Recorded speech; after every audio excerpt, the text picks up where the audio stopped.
eyes on what you don't have and what you are not and focus on those things. And the devil tries to keep us in turmoil in these things. Can you picture a lady with thin, straight hair? She walks into a worship service, and she's been fighting her hair from the moment she started getting ready for church. She's been fighting it. She's trying to keep it out of her eyes, and she's trying to put it back in a ponytail. She's got thin, straight hair, and it's just every time the wind blows, or if she rolls her window down her car, the wind just blows her hair everywhere, and she's constantly got to be slinging her hair and getting her hair out of her eyes. And she gets to church service with even holding her hair as she's getting into the church service. And the service has already started and the music is playing, and she looks across the way to the other side of the sanctuary, and one of her friends are over there that has always had perfect hair, always had thick, voluminous hair, thick curly hair. Her hair's never out of place. She's over there and she's just worshiping the Lord, and the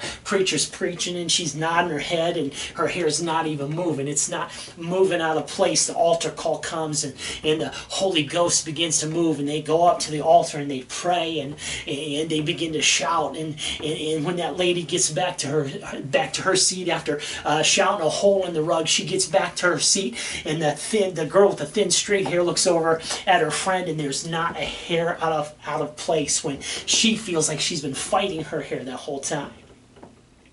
She gets sick and tired of it. She doesn't even get out of the church parking lot before she's on the telephone calling her beautician saying, listen, you give me your earliest appointment tomorrow morning. I'm coming in and I'm getting a perm, and I'm getting a volumizing shampoo, and I'm getting volumizing hairspray, and I'm getting a 55-gallon oil barrel full of hairspray. I'm going to take care of this. Next worship service, she starts getting ready 4 hours before the service, trying to get that hair looking just the way that she wants her hair to look, like her friend across the sanctuary. She went to her beautician, and she got her a white girl fro. You know what I mean? And she can't have a fro because she's a white girl. She's got like a Caucasian do. You know what I mean? We'll call it a cockadoo. She's got her a cockadoo. It looks like a rooster comb standing straight up. She's got her a cockadoodle-doo. You know what I mean? It's just standing straight up. She's got so much hairspray in that hair. She's got to be careful not to touch anything, because it'll just stick to her head like glue. And she walks into service, man, and she's just ready to worship God and let her hair just stay exactly in place. Then she looks across the way where her friend sits over in her pew. If you're like some of us, everybody sits in the same place all the time.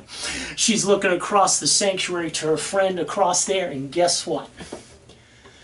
The same lies that the devil was telling the straight-haired girl about her not looking as good as her friend over there, that same devil was lying to her. Because while she was across the way, she was looking back at her thin-haired friend, thinking, man, look at her. Her hair is she's just brushing her hair back, and her hair just wafts on the breeze. Every time there's a little breeze, her hair just floats off. I just wish my hair looked like that. Her, before she got out of the church parking lot, she called her beautician. She got her hair straightened. She bought all the necessaries that she needs in order to keep her hair straight. I don't know what you need to straighten your hair. I know it's expensive, but she went out, she got her hair straightened. So that this girl here, who last week had straight, thin hair, now has thick, curly hair. And the girl over here that last week had thick, curly hair, now has thin, straight hair, because the devil is lying to each of them, telling them that you're not as attractive as, you're not as good as somebody else. This is a lie from the pit of hell in order to suck your money out of you. Some of you are spending $100 a month. That's $1,200 a year. Some of you are spending that could go to Christmas for your children, could go into a savings account for your education.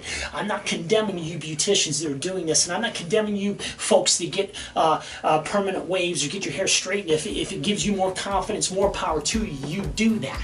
But don't let the devil ever lie to you. Don't let the devil get your eyes off of what you have and get you to thinking about what you don't have, because you need something more than what God has given you.